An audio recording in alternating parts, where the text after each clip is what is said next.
Did 19th-century industrialist John D. Rockefeller pay scientists at the 1892 Geneva Congress on Organic Nomenclature to have petroleum designated a fossil fuel to make it appear scarce, to drive the price up? No, there's no evidence that he did that, despite the fact that this allegation has been making the rounds since at least 2015. No one has cited a source or offered attribution. More significantly, though, the Rockefeller Archive Center says it does not have any records with references to the Geneva Congress. The claim appeared in a post published on Facebook on February 6, 2021.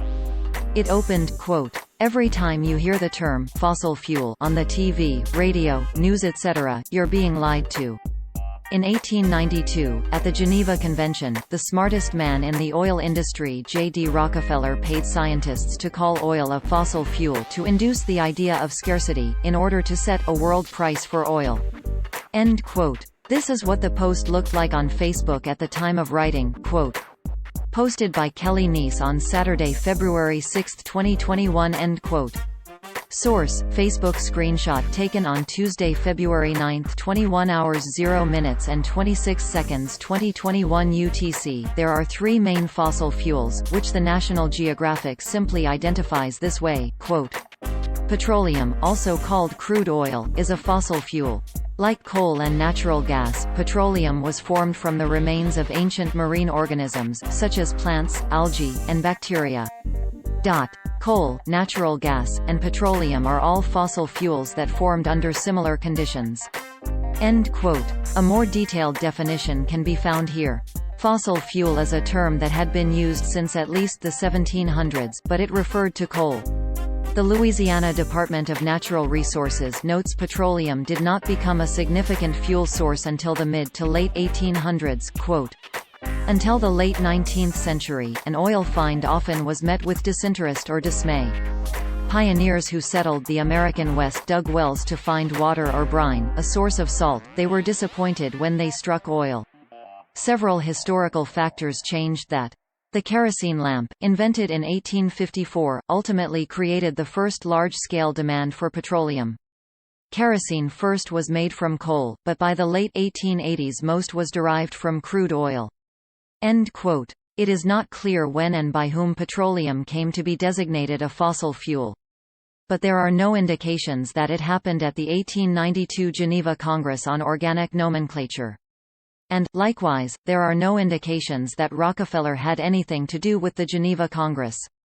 Michelle Hiltzik-Beckerman, assistant director for reference at the Rockefeller Archive Center, told Lead Stories in a February 9, 2021, email, quote, "I have searched our online catalog DIMES to see if there was any reference to the Geneva Congress in the folder titles or description of material in our collections. I have not found any references to the Geneva Congress. I have also searched Ron Chernow's biography of John D. Rockefeller Sr., Titan, but did not find any references to the Geneva Congress." End quote. According to the biography website, Rockefeller began in the oil business in the 1860s but turned his attention elsewhere some 30 years later, quote, "Rockefeller was a devout Baptist, and once retired from the daily operations of running one of the world's largest businesses. In 1895, at age 56, he kept himself busy with charitable endeavors, becoming one of the more respected philanthropists in history." End quote. PBS American Experience states an even more significant reason Rockefeller was likely not involved in the purported scheme to label oil a fossil fuel: he became sick and didn't really need any more money, quote, "During 1891–92 all the evidence suggests that Rockefeller had a partial nervous breakdown from overwork. He lost all of his hair, including his eyebrows, and suffered from ill health in the early 1890s. During this period Rockefeller's wealth had increased to such an extent that his major problem was what to do with it all.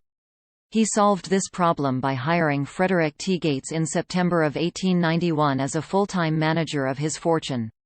By this time, Rockefeller was literally inundated with appeals from individuals and charities for funds.